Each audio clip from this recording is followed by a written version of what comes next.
I think it'd be really cool if there was a thing, a mechanism or a servo or whatever fuck to like attach to the bottom. And those like big like vortex. Oh, like the Nerf footballs that whistle. Because it's one thing when you're just throwing it, here in staging, you get a little bit of whistle. But when it drops from like, I don't know, 200 feet, 250 feet, it's got a long whistle to it. And it, as lame as it sounds in your head, could be really cool. Like to have that much of a whistle come in. Now, obviously you're going to see the drone and everything. And when it hits the ground, it's just a Nerf football, but everything about it could potentially be cool, like a cool experience. And it would still require a member of staff on the ground to like do some ground effect or whatever. But it definitely opens up a door, right? Again, as an asset team, you captured the drone uplink or whatever the fuck, right? And now you have this one-time thing, and if it lands in a building, it kills everybody in the building. I think it'll be okay because of the effect of the whistle. And I think that's important. You can't just drop a tennis ball. I like the idea of a ground effect there because, like, we keep talking, we bring it up constantly. Like the airstrike or mortar strike mechanic, Dylan and I are trying to figure out. Using a drone, we have a max flight ceiling here, hooking up a Nerf Vortex football to it. So when the player who has the airstrike calls it in, instead of, because like the mortar is a lot of work to set up, it's a lot of logistics, it's a lot of safety. With the drone, if we just pop the drone in the air and it drops a Nerf Vortex football so they hear the whistle coming in. Yeah. And then there's a staff member on the ground because the player has to read the grid coordinate and go, this is where I want it to drop. Yeah. You or I fly the drone over, drop the football, the ref on the ground drops, 2 or 3 bang 22s. When the football hits the ground, it's like, hey, that was your strike. Like right there. Yeah. They heard it coming in. They had time to move because now the player hears it coming in. They go, oh shit, that's incoming right now. Let's get out of here. Yeah, the whistle. It gives it's a balance mechanic almost because now the player on the receiving end goes, oh, what is that? Oh my God, it's coming right over here. Let me try and get out of the blast radius. The whistle definitely is like mortar incoming. Yeah, that's what I'm getting at. This might be a great idea. It's like not even that real. I've heard it, but it's not as pronounced. Video games, right? Video games like me, But from a safety aspect, then we're not worried. Like if a Nerf football hits someone in the head, you'd be fine. It's fine. Yeah. It's not like, oh, they just got hit by a tag round in the face and stuff like that. I think you could just drop tagging grenades. No, but then the drone has to be low. We're talking about putting the drone at the max flight ceiling we can go here. So then you can't. And what is that? What's the height ceiling here? I believe it's 500 feet. Dude, if you're 500 feet and you drop a tagging grenade, it's going off in air. I can make the mechanisms to drop it, right? It just holds this. You can time it so that it blows up before it hits the ground. Yeah, you have to be right. You have to be 3 seconds of fall time.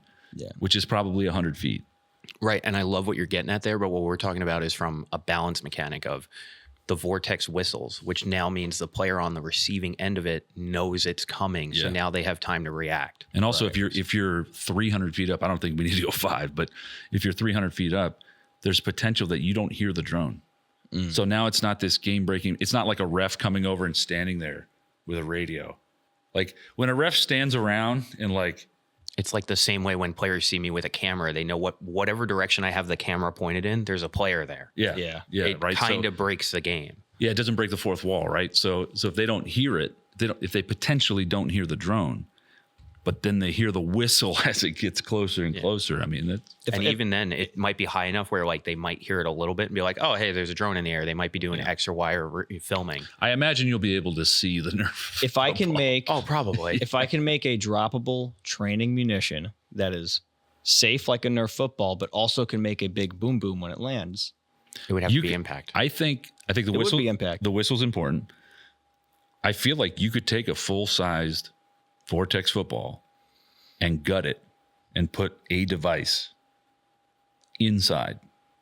That way you're retaining the foam on the tip, you're retaining the whistle, and there's enough room in there that Anthony, I think we have some plans this week. Well, nothing big, right? You're not going to put I already started working on stuff. Yeah. I already started working on some stuff. Maybe we'll have to test it. What would be your metric to determine, if I was like, Dave, I've made these 5 prototypes of this thing. What do I have to drop it on for us to determine if it's safe for human consumption? Your head. Oh, brother. Like a piece of cardboard? No, you probably just feel it, right? Does it have to land on us and we have to feel it? No, you just... I feel like the density of a vortex football is probably good. That's probably what you're going for, right? Man. It wouldn't be fun to get hit in the head with a No, but vortex it would be football safe. falling from 250 feet. But What's nice is with like your DJI drone, your camera should be able to tilt. all the way. So I have a button on it where I just hit the button and it immediately goes straight And this down. is why players wouldn't operate that drone. Admin would do it. Yeah, and, of course, and admin would make 'Cause that the whole scenario determination. we're Is talk- it safe to drop this football right here, right now? The whole scenario we're talking about in this moment is utilizing this for that airstrike mechanic so we can implement it during gameplay so that a player can, complete an objective or find the package where they unlock the airstrike. I love it. I Now, love it. Like As to me, admin, we can fly it and drop the strike for them. it's like you're adding kill streaks to the game. It's more of a team-based streak Yeah. because, again, the same thing with cool props. That very intricate cool prop is only cool to the one player that gets to utilize it.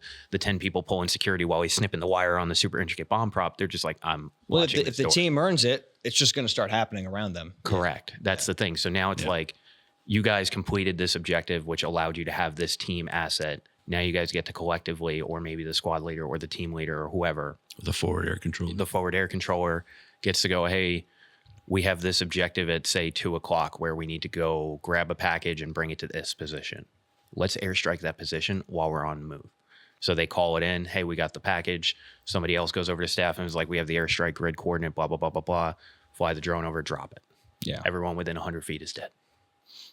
This is lining up to be a very cool asset for the game. That's what I'm getting at. Yeah. Which is why I asked the question with like the implementation of the drones and other technology we've seen because of this. What do we think Airsoft's going to look like in the future? I think you're going to see more event producers using it. I feel like Grimnir was using drones too. I think they were working on for assets. I think they were working on a way to shoot one down They were working on using lasers. No, they yes. Like it was like all right, this will take it down. Well, but they were also working on a I don't know.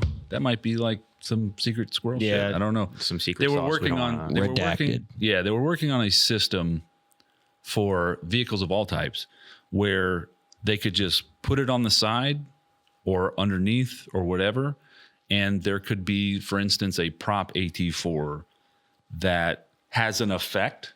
So it's got smoke or whatever, you know what I mean? Like it like makes a bang. yeah. But really what it's doing is firing a laser at whatever target you're aiming This at. is like And Miles gear on crack. yeah, it's Miles gear. Yeah. And then that would initiate something in the vehicle, on the vehicle, whatever the fuck, something very obvious to the crew of the vehicle that they've been hit. Tags are great, but when you're cooped up inside of a vehicle and there's a lot happening and there's gunners and I need ammo and all this stuff, and then You might not necessarily hear that. yeah, especially if it's like a chalk round. Yeah. Even the launchables are. I mean, they're loud, but they're not. Cool, but I've seen it where some dudes get like at Benghazi, like the vehicle would get hit by a tag and they'd be like, did that hit us? Like Yeah. what happened? Like, and as staff, I'd have to like break out of the immersion and be like, hey guys, like that EG-67 or that tag round just hit the truck. They're like, oh, okay, we're dead. Yeah, so this would, in my head, and I've never seen this thing, and they didn't really talk too much about it, but in my head, there's like a mountable light. Kind of like the sports smoke remote igniter thing. Well, just a light, right? So if you get hit, that light turns on. Okay, we know we've been hit once. We're immobilized. Boom, we just got hit again. Yeah. You know what I mean? Something like that. But And who is this? that was Grimnir. Bully Grimnir. Bully Grimnir. That was a long time ago, and I'm probably misremembering all that, but No, but that sounds dope because even there, that triggered the idea of like, hey, we use the sports smoke remote igniters or something. It wouldn't be hard. I built my own for Benghazi. Yeah. Well, that's why I'm saying it wouldn't be hard for that system to then be integrated to that box where inside the vehicle, the driver and crew get a little light sensor that's like, oh, hey, you've been disabled. And then at the beginning of the game, any technical, they're like, hey, here's a game provided box that has to mount to the top or the bed of the truck. Yeah. So that when that light goes off and that truck is hit, it ignites a black smoke grenade. And it's like, oh, look. I'm actually remembering more about Grimnir's system, Yeah. and we'll talk more about it off air. It's actually way more intricate, and we'll talk about it off air because it's like they could, it's some IP shit. Like they So could if you fucking- really want to know more about this, you have to bully Grimnir to come back so they'll actually make it. or head on over to our Patreon. It's only $55 a month. We have a Patreon? No. No, we don't. Do we? Can we? Should we? Nobody's gonna pay Should to we start a watch. Patreon and do like Nobody's gonna- field vlogs? Like, do you guys want to see that? Nobody's gonna pay to watch us.